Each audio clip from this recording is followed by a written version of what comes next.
A continuación tenemos la presentación del doctor Rossini, que nos compartirá circunstancias para evitar cirugía de endometriosis intestinal. Bueno, ya imagino que todos están cansados, así que lo vamos a hacer un poquitito breve. Entonces, más que de las situaciones negativas para tener en cuenta de no hacer en cirugía de endometriosis, cambiar un poco la temática de más bien buscar las cosas positivas que nos van a dar mejores resultados. Entonces, aparte de la cirugía ginecológica buena que debemos hacer, que es lo que estamos aprendiendo todos acá en este congreso, yo adicionaría a nuestros pacientes la aplicación de un protocolo ERAS para obtener de esa manera un mejor resultado en el postoperatorio. ¿Qué es el protocolo ERAS? Es un conjunto de estrategias multidisciplinarias y multimodales destinadas precisamente a optimizar la recuperación en el postoperatorio de los pacientes, basados precisamente en la evidencia científica. ¿Cuáles son los objetivos? Reducir el estrés quirúrgico, reducir la morbilidad postoperatoria, reducir la estadía hospitalaria, mejorar la experiencia del paciente que va a ser sometido a una cirugía y disminuir la variabilidad entre los practicantes y de esa manera dispensar menos recursos económicos. El protocolo se aplica en todas las fases del proceso operatorio, ya desde entonces el preoperatorio, el peroperatorio y el posoperatorio. Y en el preoperatorio comenzamos directamente con la prehabilitación, que es cosa fundamental, un poco como decía recién la doctora Sommer. Es importante que el paciente esté completamente avisado de lo que se le va a practicar, porque de esa manera el paciente coopera y nos ayuda con una buena evolución. Para eso entonces le explicamos ya directamente desde el momento de la consulta, donde le hacemos el diagnóstico de su patología, precisamente si decidimos hacer una intervención quirúrgica, precisamente aconsejarlo en todo este viaje que es el proceso quirúrgico. Para eso entregamos habitualmente una folletería donde está todo perfectamente explicado.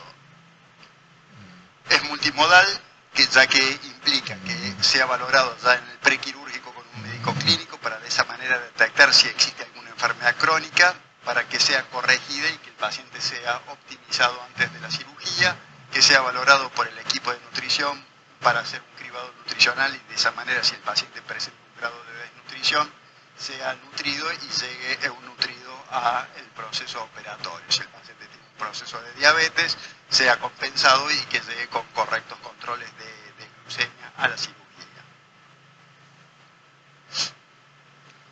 Uno de los puntos importantes que tiene el protocolo ERAS es que implica un cambio en el paradigma de lo que estamos habituados a hacer cirugía y más de los que ya tenemos cierta edad.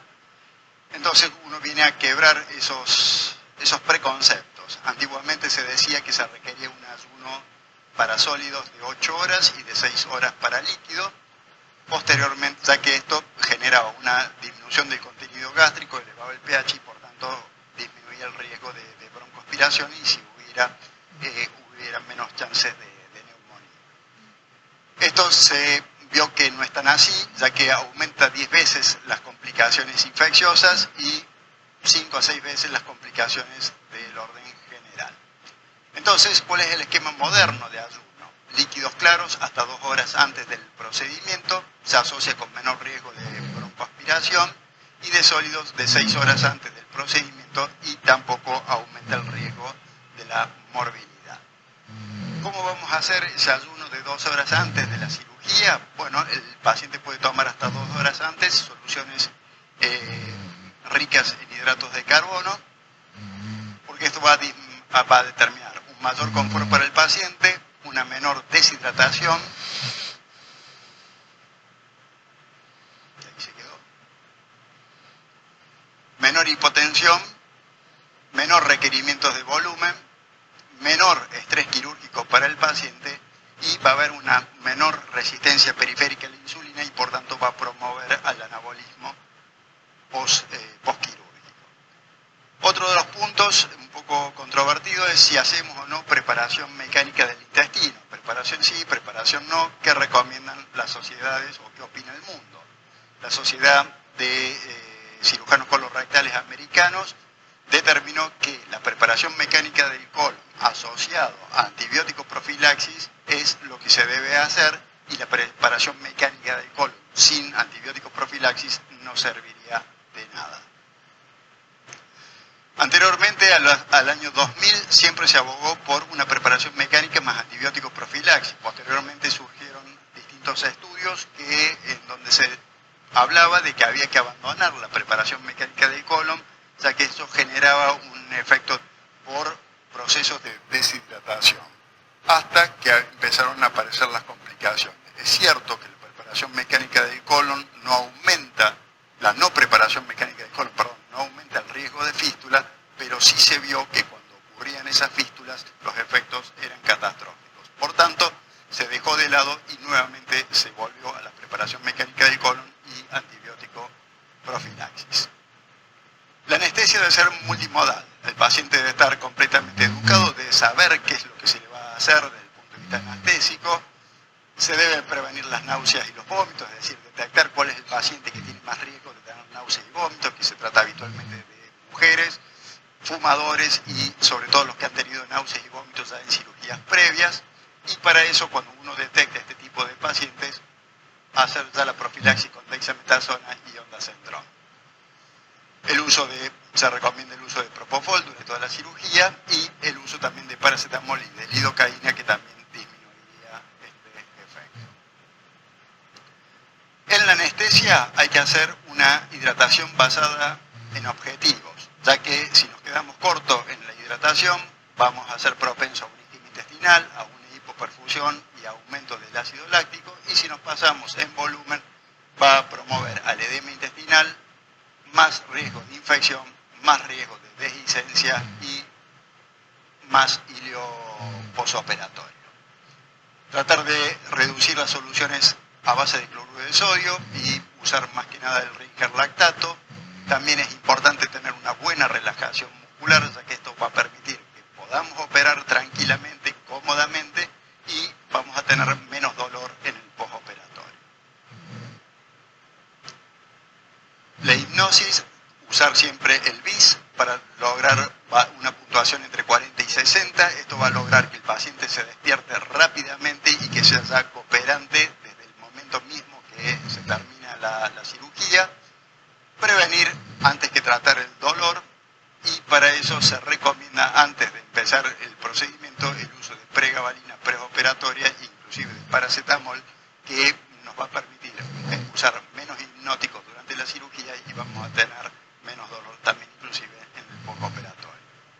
También se preconiza el uso de catéteres de analgesia peridural, sobre todo los de inserción alta, que va a tener un efecto sobre gastrointestinal, promoviendo la motilidad, mejorando su perfusión y disminuyendo el riesgo de dehiscencia anastomótica. Otro de los puntos es combatir el ilio, ya que el ilio va a aumentar la estadía hospitalaria, va a aumentar los costos hospitalarios, porque muchas veces un paciente ileado nutrición parenteral y por tanto aumento de los costos durante ese proceso de internación. Los factores de riesgos están relacionados con el ayuno prolongado, sobrecarga de fluidos, como dijimos recién, el uso de opioides. Un paciente que no se levanta, que no se mueve, también va a ser propenso a desarrollar un ilio. En relación al procedimiento, cirugías largas de más de 3 horas, precisamente es el caso de la cirugía de endometriosis, muchas veces cuando hay afectación intestinal que se prolonga en el tiempo, el uso de ostoma, el abordaje, si lo hacemos a cielo abierto, en contra de la cirugía laparoscópica, cirugía que hay gran pérdida de sangre o cirugía de urgencia, todo eso contribuye precisamente al ilio postoperatorio. ¿Cómo prevenirlo? Una ingesta oral temprana, manejo entonces de fluidos de forma juiciosa, no sobrehidratar al paciente, una técnica quirúrgica correcta, reducir el uso de opiáceos, no analgesia a base de opioides en el postoperatorio, y se puede administrar algún tipo de prokinético también en el postquirúrgico. Y para ya ir redondeando la conclusión, exige un cambio filosófico del estandariza los procesos, con lo cual todos vamos a actuar de la misma manera.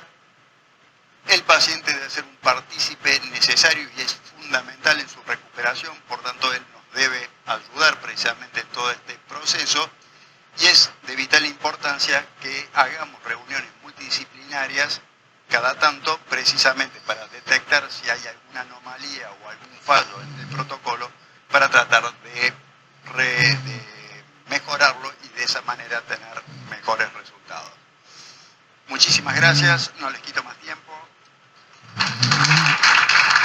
Muchas gracias, doctor.